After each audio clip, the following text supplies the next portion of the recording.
অনিরুদ্ধ, তুই বেরোবি তো? আমি ব্রেকফাস্ট সার্ভ করি।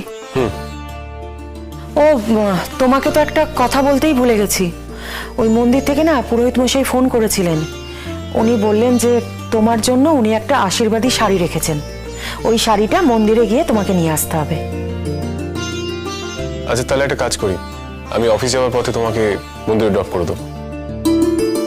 এই এক কাজ কর না তাহলে, তোমরা দুজনেই ব্রেকফাস্ট করে নাও।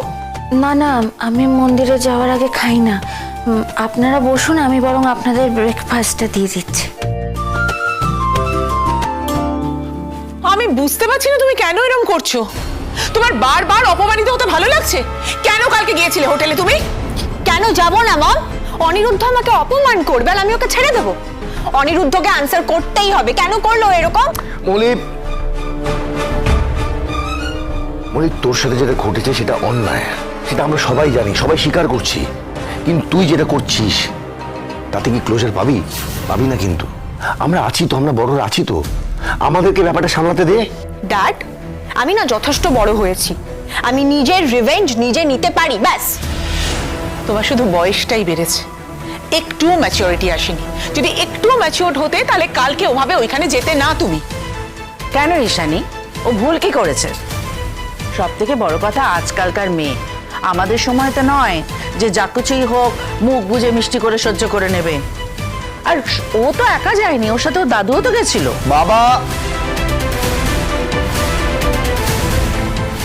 বাবার মাথা গরম হয়ে গেছিল ছোট মা। নিউজ পেপারে সব অ্যাড ফ্যাড দেখে, ছবি দেখে না বাবার মাথাটা গরম হয়ে গেছিল, তাই ও সব বলে ফেলে চলে গেছিল। এই জন্য এম্বাসিতে চলে গেছিল। মাথা ঠান্ডা হয়ে গেলে সব ঠিক হয়ে যাবে। কিন্তু তুমি মনিকার ইন্ধন জুগিও না। Sorry for my language, please এটা করো না। আমাদেরকে ব্যাপারটা সামলাতে দাও, নাহলে কাল আবার দেবে মিডিয়া এসে আবার উল্টো পাল্টা লেখালেখি শুরু করে দিয়েছে। মৌলি, তুমি অনিরুদ্ধের সঙ্গে দেখা করার চেষ্টাও করবে না।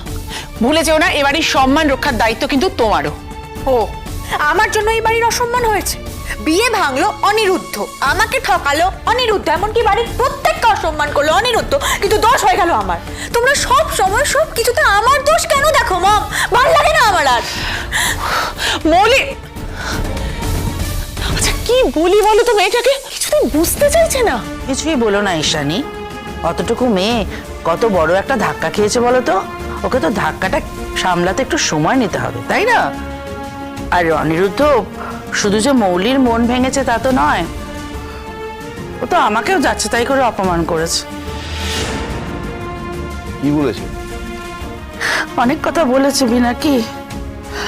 বলেছে আমি নাকি গাই বাছুর শুদ্ধ তোমাদের বাবার ঘাড়ে এসে চেপেছি, তাকে ফাঁসিয়ে বিয়ে করেছি, তাই আমার কোনো অধিকারই নেই বাণীর বিরুদ্ধে কোনো কথা বলার। মানে অনিরুদ্ধ এটা বলেছে? তবে আর কি বলছি। ও মোর দরদিয়া, সোম থেকে রবি প্রতিদিন সন্ধে ৭টায় স্টার জলসায় ও জিও হটস্টারে।